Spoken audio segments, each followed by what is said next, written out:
China has emerged as one of the 21st century's most consequential nations, making it more important than ever to understand how the country is governed. Welcome to Pinology, the podcast that unpacks China's evolving political system. I'm Jude Blanchette, the Freeman Chair in China Studies at CSIS, and this week I'm joined by Evan Medeiros, the Penner Family Chair in Asia Studies at Georgetown University. During the Obama administration, Evan was on the staff of the National Security Council as Director for China, Taiwan, and Mongolia, and then as Special Assistant to the President and Senior Director for Asia.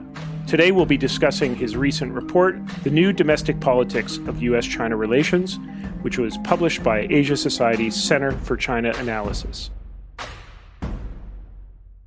Evan, thanks for joining the podcast. Great to be here, Jude. Evan, we normally ask guests how they got to where they are today, how their career started and progressed. You recently did that on the Asia chessboard with Mike Green and myself, so we won't torture you by asking the same question. I wonder if instead I can move to the next question I was going to ask you, and we now ask guests on Pinology, which is for a recommendation or a suggestion on a heuristic or a mental tool that you believe is helpful for analyzing or understanding China. And just for listeners, as we roll out this relatively new feature of the podcast, if anyone's ever read or heard Dan Dennett at Tufts talk about intuition pumps, they're essentially mental tools that allow us to make sense of complex phenomena. And so recently asked on the podcast Andrew Batson for a recommendation of a heuristic, which I thought was good. And Evan is another great guest to ask this question. So Evan, what's a mental shortcut or tool that you might recommend to individuals as they try to make sense of China? Well, Jude, as you know, I came to study China first and foremost through my interest in international security issues. As a child of the 80s, I was really interested in arms control and then nonproliferation.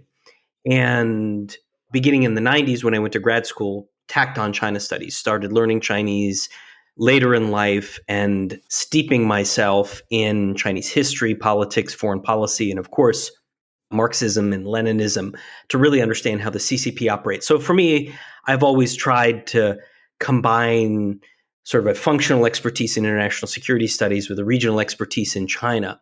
So that's a long way of saying the heuristic that I found most important, though I'm not sure I'd call it an intuition pump, largely because that term sounds a little scary to me and maybe even a little painful. But the heuristic that I often use when I'm trying to explain, if not predict, Chinese actions is trying to identify what are the competing interests or priorities Chinese leaders are trying to reconcile. And it's often multiple ones. I see Chinese behaviors often as the result of a tension or a contradiction between two or even three or more interests, material or non-material. And Chinese behaviors often result from the leadership resolving, not resolving, balancing these competing priorities, or more often than not, just deciding to kick the can down the road and see if they can sort of muddle through. So I guess my heuristic, to put it succinctly, is about identifying multiple competing priorities and then try to figure out how the government is configured politically, bureaucratically to manage these tensions or contradictions. And I'll give you a few examples. I recently wrote in a paper about key tensions or contradictions in Chinese foreign policy today. Examples include the tension between identity and interests, the tension between an identity as a major power versus an identity as a developing country, the tension between support for the rules-based order and all the benefits that affords China versus China's effort for an alternative order that gives China greater freedom of action. The tension, which you've talked a lot about in your podcast, between economic development and national security. Related to that, the tension between interdependence and self-reliance. And then lastly, sort of very practically, the tension between macroeconomic stability and resource security. So that's sort of a heuristic that I find useful. Can I ask a follow-up, which is you've studied Chinese decision-making for decades, but also you've seen it up close in your role at the NSC. How do you think about how this competing interest framework differs between, for example, policymaking in the US on China versus Chinese policymaking? I'm imagining, having not been a policymaker, there are competing interests in the United States government as well that need to be reconciled. Is that just a generic framework that you bring to thinking about how governments make decisions, or is there something unique about that competing interest framework as it pertains to China that is really distinct from policymaking in the US? Well, that framework was meant to describe Chinese decision making on economic issues, political issues, foreign policy issues, right? As opposed to a framework for understanding US policy toward China. Because, of course, I agree, US policy toward China is this constant effort to reconcile multiple and competing interests, for sure. My point was when I look at trying to understand Chinese behavior, both domestic behavior and foreign policy behavior, I see them as really struggling with these competing priorities. And the competition tends to be pretty significant.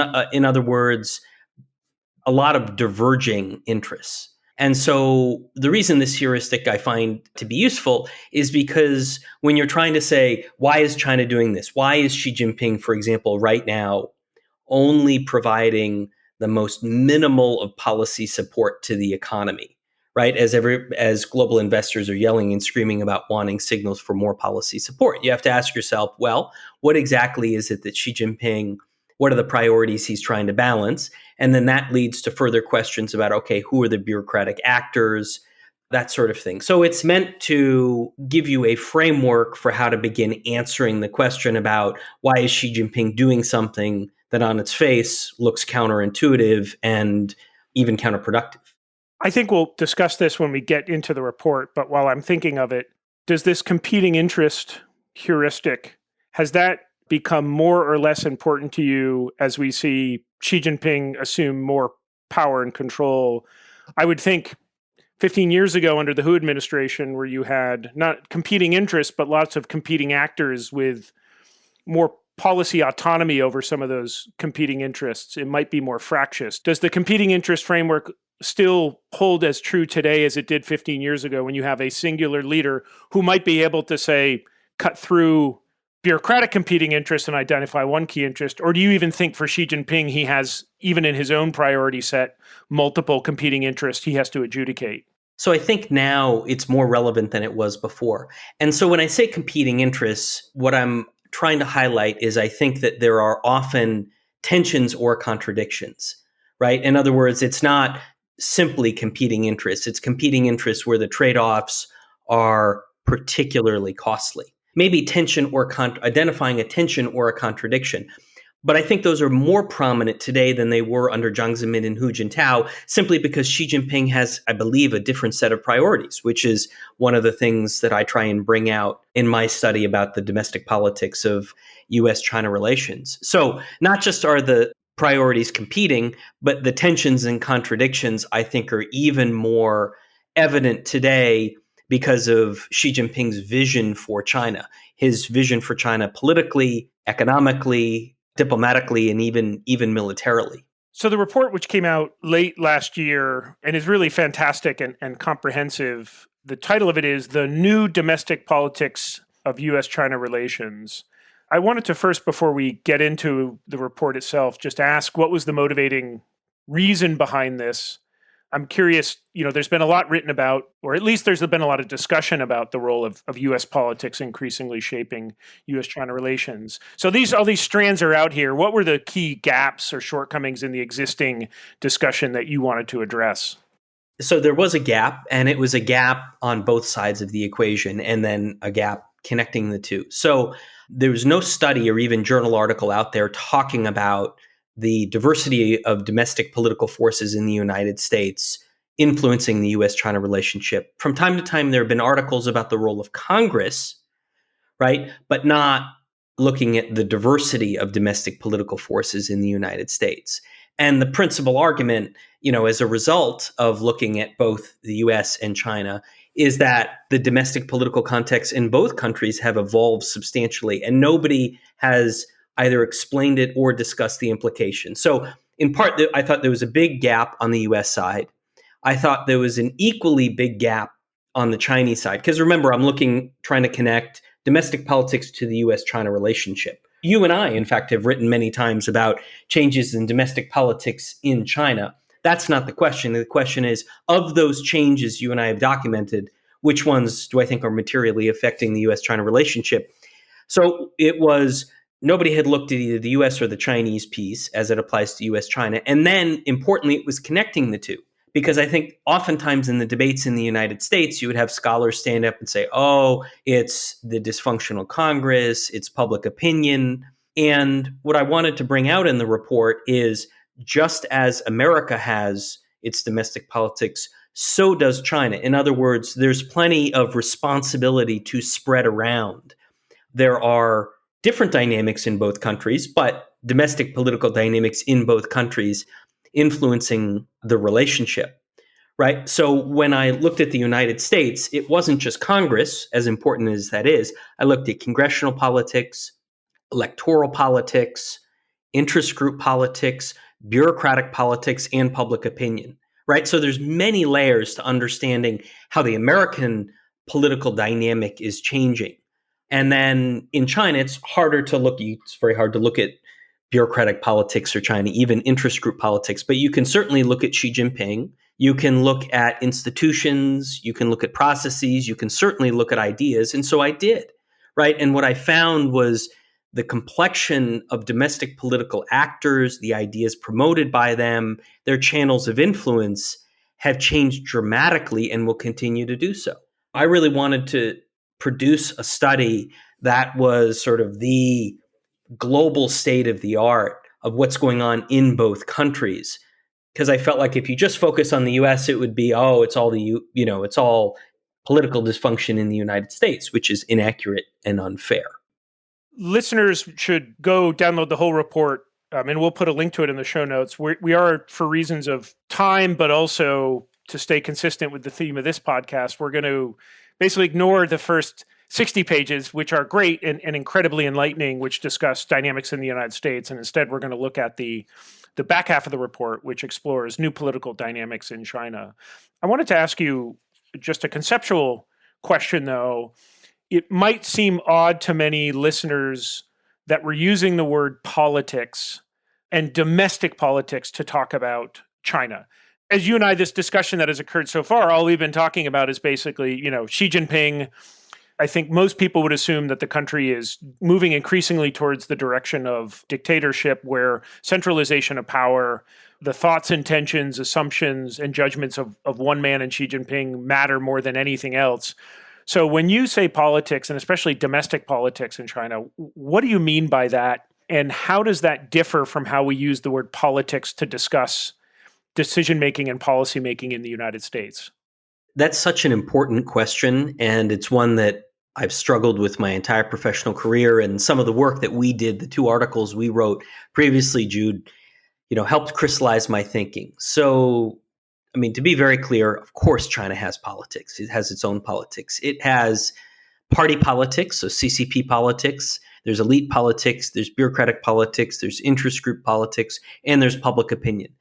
Now, the extent to which one can actually document those is a challenge, as you know, as a China watcher. I don't have the same level of granularity on the analysis of the Chinese side as you do on the US side, right? You can't get into the Chinese interagency process, or I wasn't able to do so. But yet you can still look at a lot of elements of elite politics and CCP politics, to some extent interest group politics. So with the CCP, for example, you can talk about what the CCP's priorities are, what are the ideas of the top leader, how are they promoted, what campaigns are being run. In terms of elite politics, you can talk about how issues are being debated. For example, it's well known that there's a lot of discontent among the Chinese elites about China's Russia policy. So China has its own politics too. Now, the way I chose to go at it, because I like information and data and I like to be able to document my claims. So the first section on China examines what I call the unique attributes of Xi's thinking and approach to foreign affairs and to the United States, because I thought that was important. He's such an overwhelming personality when it comes to understanding China's US policy. The second section then examines the role of people and institutions and policymaking, and I basically focus on the themes of what I call centralization and personalization of decision-making under Xi, to the extent that it affects US China relations. And the third section is on Xi's policy priorities. These are themes that, Jude, you and I have talked a lot about: the emphasis on self reliance, the emphasis on national security, and the ways in which that has influenced and will continue to influence the US China relationship. As we're staying on Xi Jinping a minute, I wanted to ask, as you think about these new politics operating in China, especially after the 19th Party Congress, but certainly building momentum after the 20th. What is your assessment of, is Xi Jinping an ingrained leader who essentially has built a consensus amongst the decision makers and stakeholders who matter? And thus, this is really about, although he is making the key decisions, you basically have most of the big fish swimming in the same direction. So we can call that ingrained. The other model is sort of estranged, that Xi Jinping is increasingly using violence and coercion to push the system in a policy direction away from economic growth, or balancing economic growth and security, as they would call it, continuing to strengthen or at least maintain the relationship with China. What's your mental model for what politics looks like there? Between those, I realize I've put out two, there's gradations within those two poles. Jude, I see it as both and, not either or. So if you talk about China's Russia policy, I think in the main, it's the first model.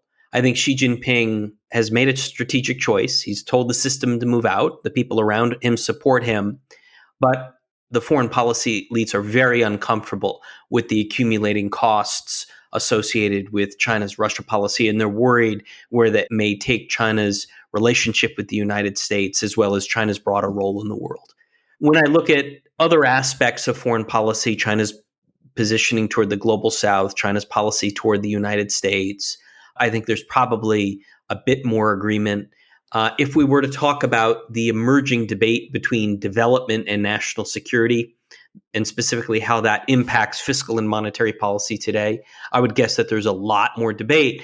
But the reality is Xi Jinping is such a dominant political force in this system, and he's so effective at pushing buttons and pulling levers and effectively creating and enforcing incentives in that system, that even on economic policy where there's questions about how much self-reliance China should really pursue, I think in the main, there's support for, Xi's initiatives.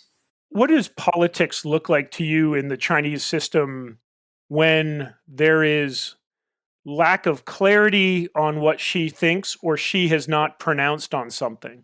We always talk about the issues where we're pretty clear of what Xi Jinping's direction of travel is, right? Xi Jinping thought on national security, obviously being one of them, push to the global south. The politics there, I can have a sense of sort of how officials try to navigate within that. What is your sense of what politics looks like when there's lack of clarity on either what Xi Jinping means, or he just hasn't made it clear exactly, or even weighed in on an issue?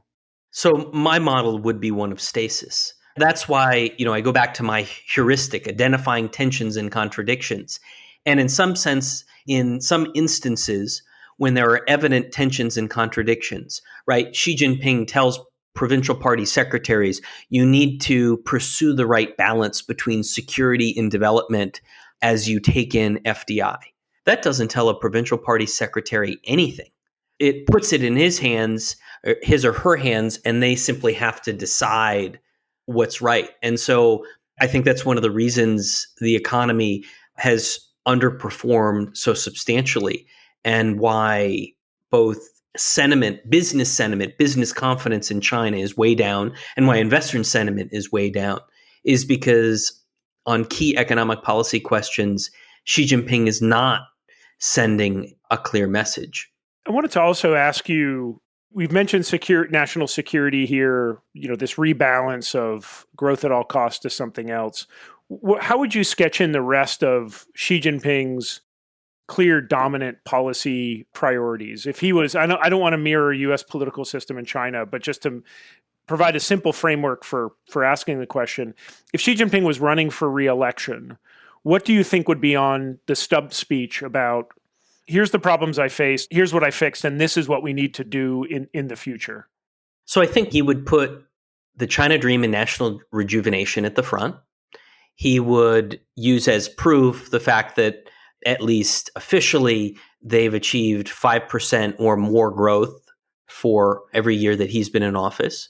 I think he would highlight the anti-corruption campaign, which, at least anecdotally, is popular among the people. He would highlight his emphasis on income equality and social equity. He would emphasize his effort to give people greater access to education and healthcare, his effort to build out Social Security. I mean, look, you're asking me to advocate for, a guy that I think has whose agenda has a lot of difficulties. But I think, the way he sees it is that he has a vision. I mean, you and I wrote this in Survival, right? He has a vision, he has ambitions, and he has urgency, and he's carrying that out.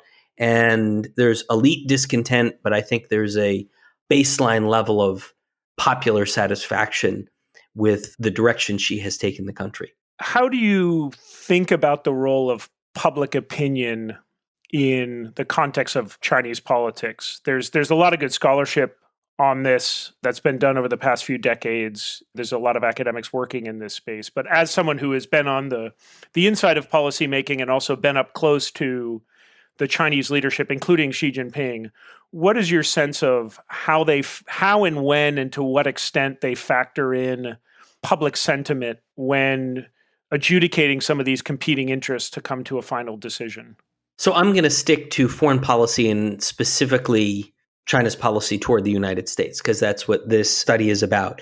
And there's very little evidence that it has any substantial impact on Chinese policymaking. This is China's policy toward the United States is the purview of elites, and it really looks like it's a small group of people, Xi Jinping, maybe Wang Huning, Wang Yi, that make their decisions. And that means when the Chinese decide that they want to embrace the fighting spirit and struggle, and it also means they can decide at any point to sort of pull back, to open up channels of dialogue, to embrace a modicum of restraint, which is what they're doing right now. So I see very little role for public opinion.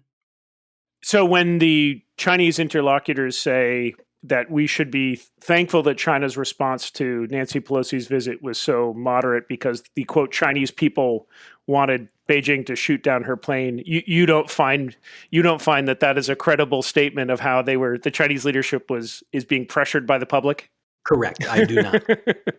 There's plenty of instances where the public supported something and they did something different. Public opposed it and they did it anyway, right? Across a range of foreign policy issues. Now, hyper-nationalist issues like China-Japan relations under Jiang Zemin, there's some pretty good research that's been done that would suggest that may have been a constraint on decision-making, but even then, it's subject to debate.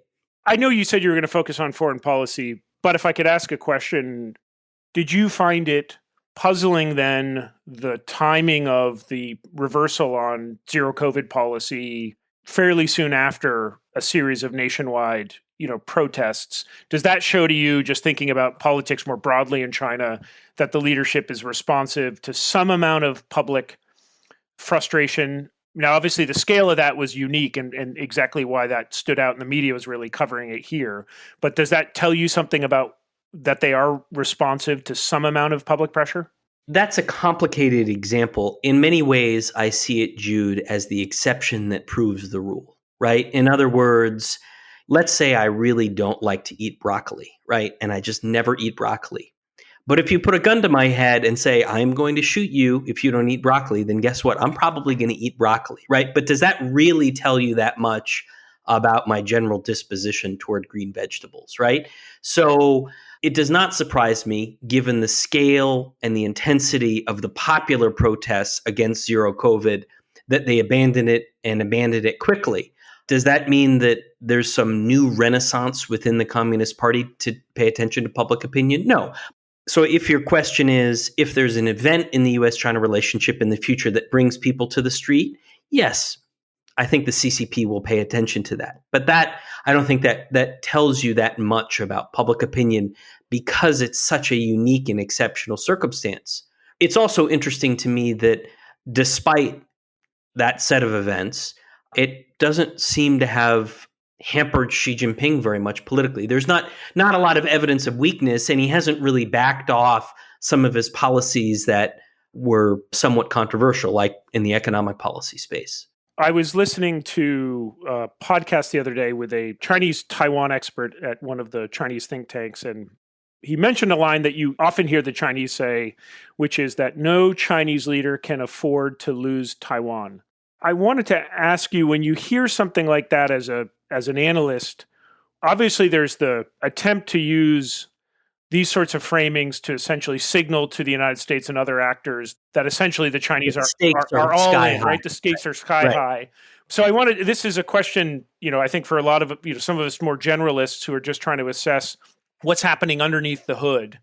Is a statement like that to you purely one about verbal positioning to signal to external actors, again, as you just said, the stakes are that high? Or do you think there's something to that in terms of the sorts of pressures a leader would face if it looks like an issue that they've identified as a core interest is sort of slipping away? And the reason I'm asking this is, if there's some of the latter under Xi Jinping, where is that pressure coming from? So you're asking me, we're a little bit far afield from the new domestic politics of U.S.-China relations here. So you're sort of asking me to speculate. Where would that come from? I guess what I'm trying to get is I'm trying to understand political dynamics that surround decision making in China by taking a real extreme example, which is this is the core of core interests for China. This is, as they say over and over again, U.S.-China relations, the very, the most sensitive, important issue is this. And we essentially will risk everything for this issue. Now, some of that is BS, but let's imagine there's some amount of that which indicates that leaders across time assess that Taiwan is such a visible issue that they have to at least have a veneer that they're driving towards progress. If they do feel that, why? I guess is my question. Where does the pressure come from, is your question, Jude? Better way of asking it. Yeah, I think the pressure comes from within the party. I think it comes from within the Central Committee and even the Politburo. You may recall some really wonderful reporting around the time of the negotiation of the Trump-Xi Jinping trade agreement. And the Trump administration, Lighthizer and Liu He had negotiated an agreement. Liu He took it back to Beijing and couldn't sell it. The Politburo rejected it.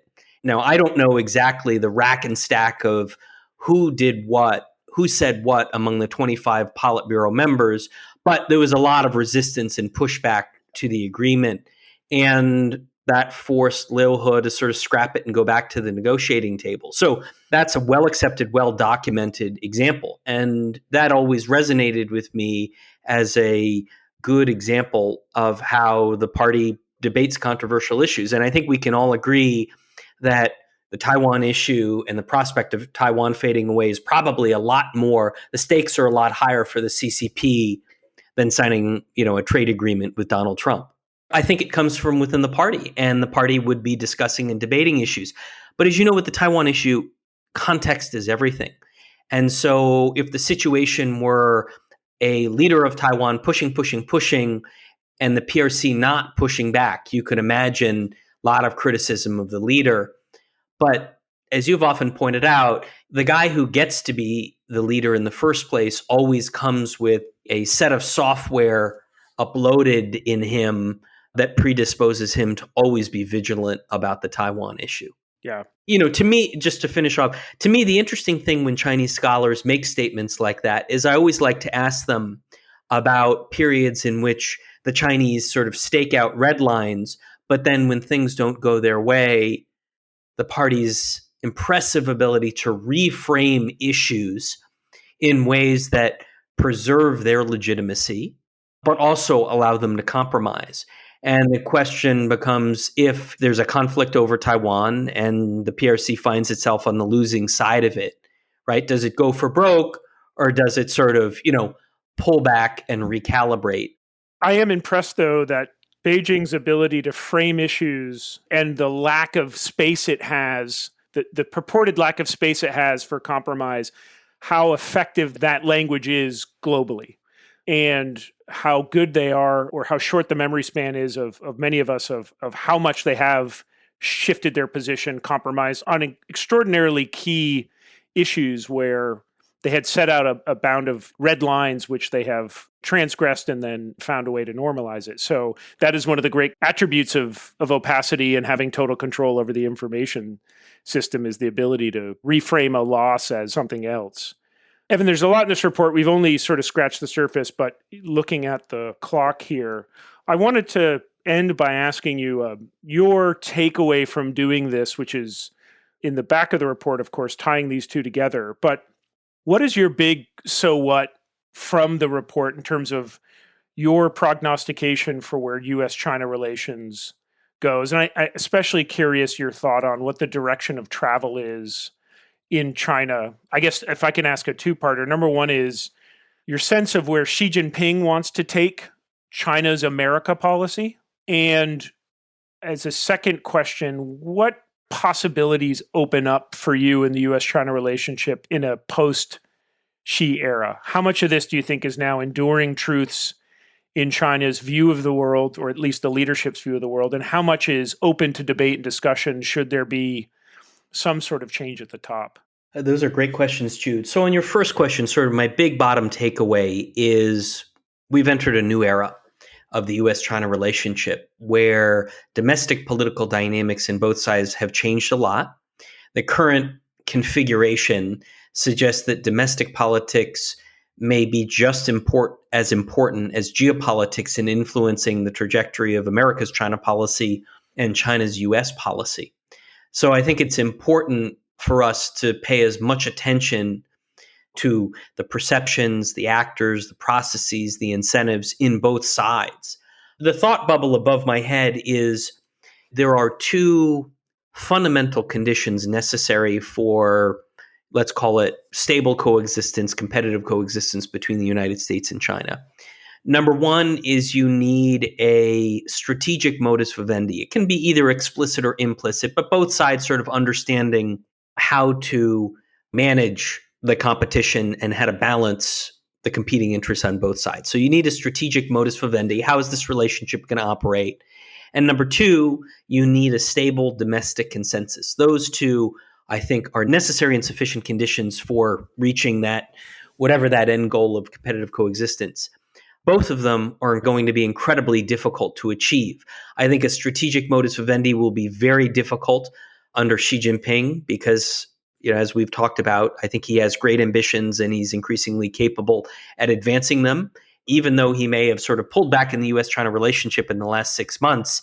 If you're Xi Jinping, you've doubled down, if not tripled down on your relationship with Russia. You've expanded the BRICS. You've upped the op tempo of your effort to recruit the global South. You've definitely thread the needle on Iran, where you don't have much responsibility and you're not paying too much costs. So I think if you're Xi Jinping, I just think finding that strategic modus vivendi with the US and a stable domestic consensus is going to be hard because on the domestic side, whether it's the self-reliance agenda or the national security agenda, those create pressures for pulling apart from the United States, not from managing the interdependence. By pulling apart, what I mean is Xi Jinping's goal, the ideal, I think it will be very difficult for him to achieve it, will be to turn complex interdependence into something that looks like asymmetric dependence. In other words, in critical resources and commodities, market access, America needs me more than I need them in a way that I, Xi Jinping, can operationalize it. I think it's going to be very, very difficult to achieve either of those two. And then the second question was, Xi Jinping makes a sudden announcement that in 5 years that he wants to spend more time at Beidaihe all year round. But let's imagine we have some sort of leadership change. Just generically, how many of the trends right now do you think are just enduring across the strategic elite and stakeholders? And how many of these are really a matter of sort of Xi Jinping's own temperament and worldview? And maybe, I know we may not know, but what's your sense? Yeah, look, I argue in the piece, in the very first section on Chinese politics, it's about Xi Jinping's personal views. And I argue that his views are very clear, very prominent in decision-making, and reflected in their U.S. policy. And I think that, unfortunately, for Xi Jinping, there's a real ambivalence about dialogue, negotiation, let alone cooperation, and then the real element necessary for managing competition, which is adopting some modicum of restraint, strategic restraint, right? This is the great lesson that the US and the Soviets only learned after a series of crises in the 40s and 50s and the Cuban Missile Crisis, that actually some degree of restraint verified can serve your interests. And so I do believe that there are actors in China that have a greater belief in the role of dialogue and negotiation. They believe that confidence building measures and crisis management tools can serve China's interests while also allowing it to protect its interests. And I think there are those forces that think that his self-reliance, slightly autarkic vision is one that is not good for China's domestic economy, and it's really dangerous for the US-China relationship. So nobody knows what comes after Xi Jinping. Maybe it's a Xi Jinping clone. I do think that there's enough questioning and debate among elites that the aperture could open. And as we know, the generation after Xi Jinping is the 80s generation, at least the 80s generation, even the 90s generation, who simply have a very different experience of China in the world. Evan, first of all, congratulations on a really fantastic report. For listeners, we only discussed the content starting at, I think, a page 40. So there's really robust amount of great analysis throughout this. Thanks for coming on the podcast, Evan, and really appreciated the discussion. Thank you, Jude. Always great to chat.